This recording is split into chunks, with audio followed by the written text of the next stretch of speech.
Hello again. I'm going to read you a little bit of the story, The Dogs of Lucer Island, because life is hard and sometimes what you need is to curl up and let someone read you a story. I promise we'll get back to the unfairy tales, the children's story, but for now I want to read you a little bit about The Dogs of Lucer Island with the hope that you will subscribe. sharilane.substack.com. In this first chapter, we meet Missy, the self-described island delivery gal, who will ultimately solve the mystery of why the dogs are disappearing from Lucer Island and who is responsible. At each stop in her delivery rounds, Missy makes a point of greeting the dog. Sometimes she greets the human too, but only if she's feeling particularly confident and only if she knows the humans well, as in she's been delivering packages to their homes and places of business for most or all of the 12 years she's lived and worked on Lucer Island. It's a good bet she'll see a dog almost everywhere she goes. No place is off limits. The post office, the bookstore, the library. Many of the teachers and staff at the Lucer Island Elementary School, the marvelous place with the unfortunate acronym, bring their dogs to work. In fact, the only dog Missy will never find at the school is Ella's boisterous Labrador, Molly, for the obvious reason that 3rd and 4th graders plus a large exuberant dog equals chaos.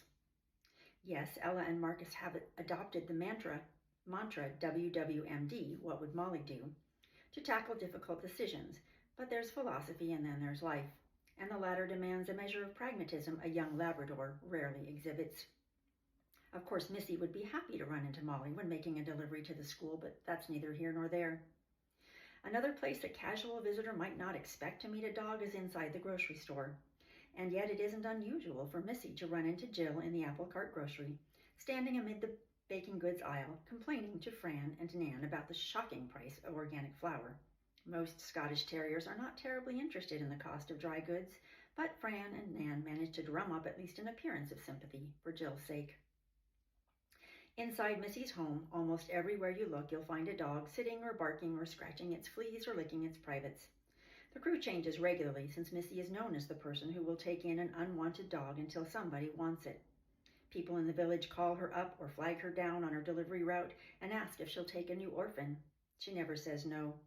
Sometimes a stray shows up at her door, guided by unerring instinct to the last homely house on the island.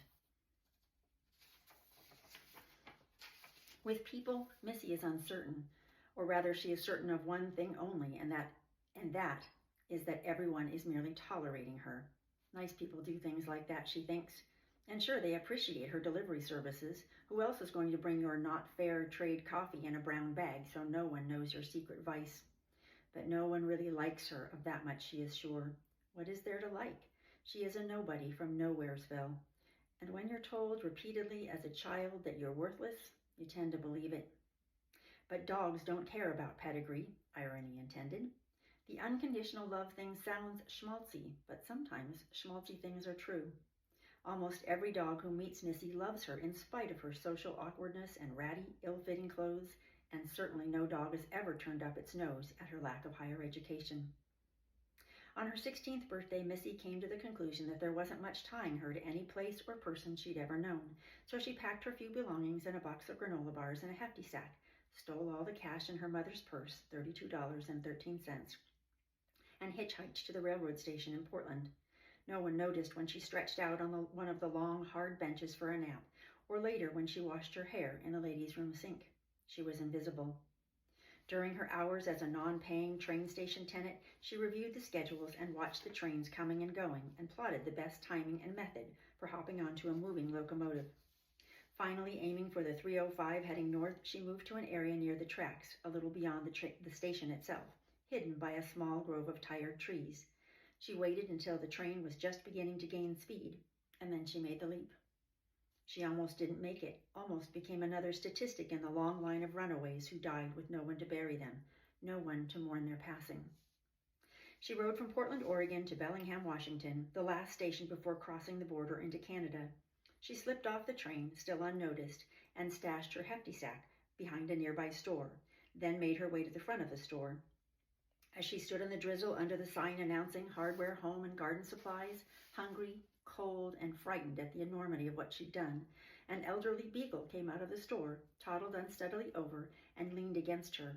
The place on her leg where his body touched hers was momentarily warm.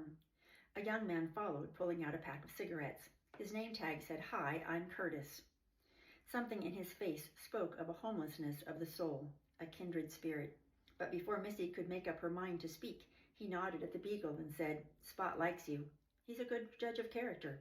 You must be a good person." And just like that, Missy was a good person. Don't forget, you can subscribe to receive episodes every Saturday by email at sharilane.substack.com. Hope to see you there.